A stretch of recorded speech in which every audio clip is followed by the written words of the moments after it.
Hey everybody, Alex Kazora, SteelersDepot.com back with some Pittsburgh Steelers recap and analysis of their 36 to 28 wild wacky. We say it every week, and unfortunately, we also said loss quite a bit this season to the Minnesota Vikings on Thursday night. Let's talk about it.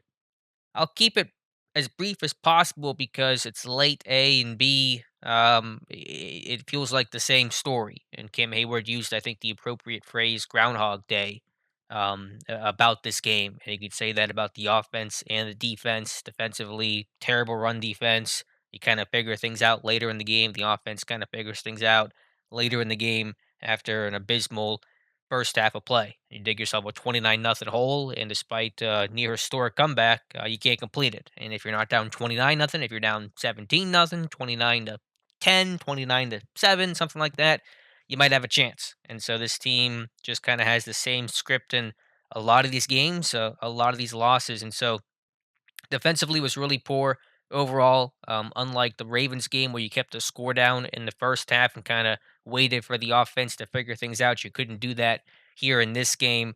And Pittsburgh just got ran on like crazy. I mean, you gave up 242 total to Minnesota, 205 to Dalvin Cook, 153 in the first half. And I mean, they were just semi truck holes that you could run through. I mean, it wasn't even like he was breaking tackles and juking guys and whatever. I mean, they were just wide open lanes any running back could run to. I mean, there would be plays where he's 20, 25 yards downfield before first contact. And so kudos to Minka for making a couple big open field tackles. But it's unfortunate he's had to make so many this year. He's got more tackles this year than he did all of last season, playing a full 16 game season. So I'm not even sure where to begin with the specific issues run defense, but it was abysmal, clearly. And you don't need me to tell you that. And so when your run defense is bad, and in the secondary, you just got really burned by Justin Jefferson quite a bit. I thought the overall game plan there was really poor.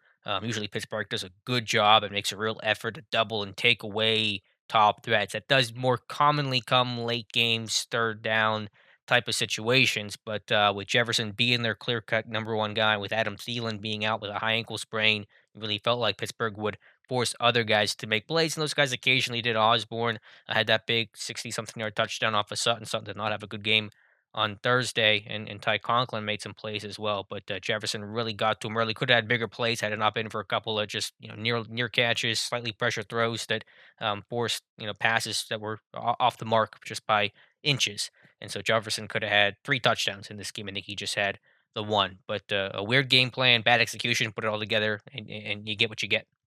Offensively, my concern was Pittsburgh being unable to run the football in this one, despite the Vikings lowly on paper ranked 31st run defense, and those concerns were, I think, realized for the first half of this one. Running was easier the second half. Najee Harris talked about how the team would stop running 8-man box counts and fronts and played a lot of too high with them having a big lead, and they're just worried about the pass, and so that kind of opened up some running lanes. But yeah, this team just so hit and miss running the football.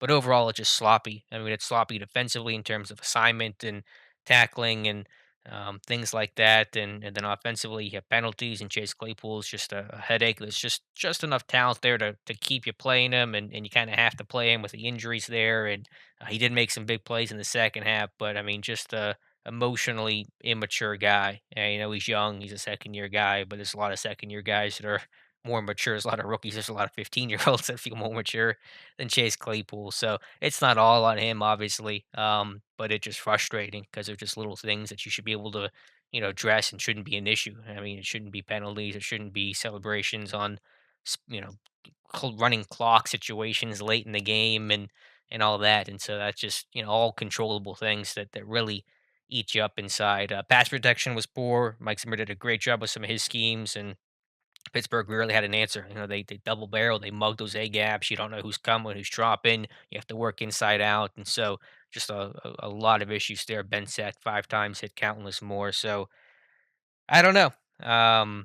This team is so frenetic, so hit and miss. You get the good game against Baltimore, you get an ugly one against Minnesota. When they lose heavily, and they get back into games. And again, yeah, it's hard to even describe this team because they are just so all over the place. I guess is the phrase to use with them. But 6-6-1 right now. I didn't mention the record, and you got 10 days here to get right and get ready for Tennessee. We'll see if the Titans have Derrick Henry. It doesn't look like that's the case, but I didn't think Dalvin Cook would play, and Derrick Henry probably wants to run on this run defense right now. So if you can't win the line of scrimmage, it's hard to win overall, at least the way Pittsburgh's built. And so thought Ben played really well tonight. Najee ran hard, Minka with some good tackles. Witherspoon big ups to him with 2 interceptions. James Washington, a couple of large downfield plays, but just too little, too late. And that's been a good summation of the season. So I'll probably end this video here. Boswell, by the way, missing a field goal. That was disappointing. His second miss of the season in terms of a field goal, not an extra point,